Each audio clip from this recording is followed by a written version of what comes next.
Good morning and welcome to the History Office News Bulletin for the day. This is your news master for the day's news. Now the headlines. Curtain comes down on two-day G20 summit in New Delhi. India hands over G20 presidency to Brazil. African Union included as permanent member of G20 on Indian proposal.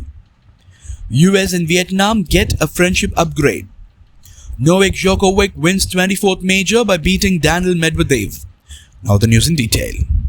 The 18th G20 summit successfully concluded in New Delhi on 10 September 2023 with India handing over the presidency to Brazil.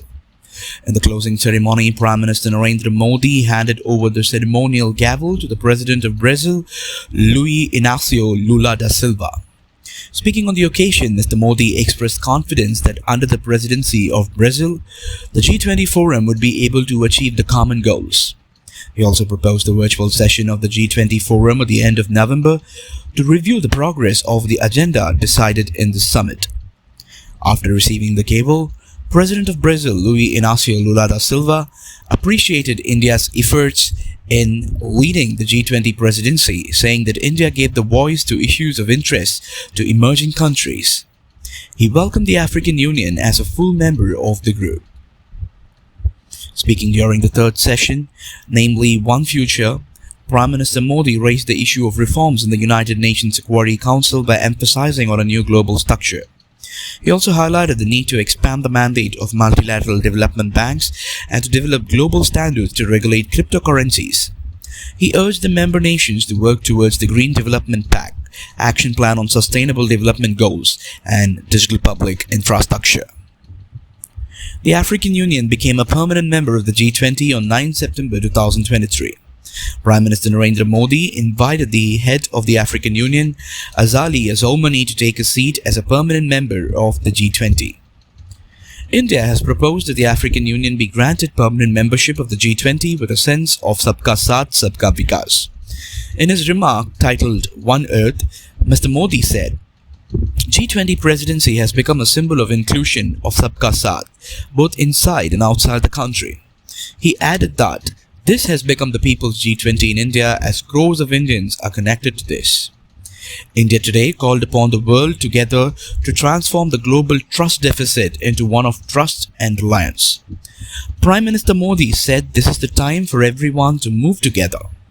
He said whether it's management of food and fuel, terrorism, cybersecurity, health, energy or water security, a solid solution has to be found for future generations.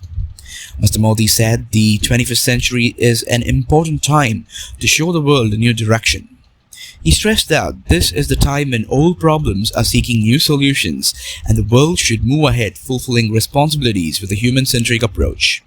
He pointed out that if the world can defeat COVID-19, it can also triumph over the trust deficit caused by the war.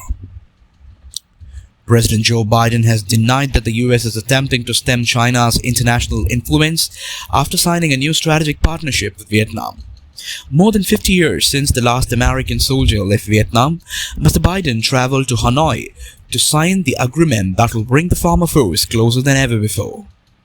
The comprehensive strategic partnership with Vietnam is a major relationship upgrade for the US. It's the culmination of a relentless push by Washington over the last 2 years to strengthen ties with Vietnam, which it sees as a key to counter China's influence in Asia. It's also no small feat. The partnership with Washington is the highest level of diplomatic ties extended by Vietnam, one of China's oldest and staunchest friends. Mr. Biden told reporters in Hanoi that American actions were not about containing or isolating China, but about maintaining stability in accordance with international rules. Novak Djokovic won a record equaling 24th Grand Slam singles title by outlasting Daniil Medvedev in a punishing US Open final in New York. The 36-year-old Serb won 6-3, 7-6, 6-3, but the straight set scoreline does not tell how deep he had to dig. A comfortable opening set was followed by a brutal second which lasted 1 hour and 44 minutes. After the pair exchanged breaks early in the third, Djokovic took control to level Margaret Court's 50-year record. It obviously means the world to me, said Djokovic on winning his 24th major. Second seed Djokovic had looked physically troubled, particularly in the grueling second set, but showed all the hallmarks of his greatness to win a fourth US Open title. Djokovic, who surpassed Rafael Nadal's previous record tally of 22 medals earlier this year, has matched Australia's Margaret Court at the second attempt after losing the Wimbledon final in July. He has won 3 of the 4 Grand Slam titles in 2023, becoming the first man to achieve this feat on 4 occasions. Now, the incoming world number 1 has a chance to surpass Margaret Court at January's Australian Open, where he has already won a record 10 titles. Before we end the news for the day, the headlines once again. Curtain comes down on 2-day G20 summit in New Delhi. India hands over G20 presidency to Brazil. African Union inducted as permanent member of G20 on India's proposal. US and Vietnam get a friendship upgrade. Novak Djokovic wins 24th major by beating Daniil Medvedev. That's it from the news desk for the day. Thanks for joining us. Have a great day. For more elaborate news, please subscribe to our channel, The History Office.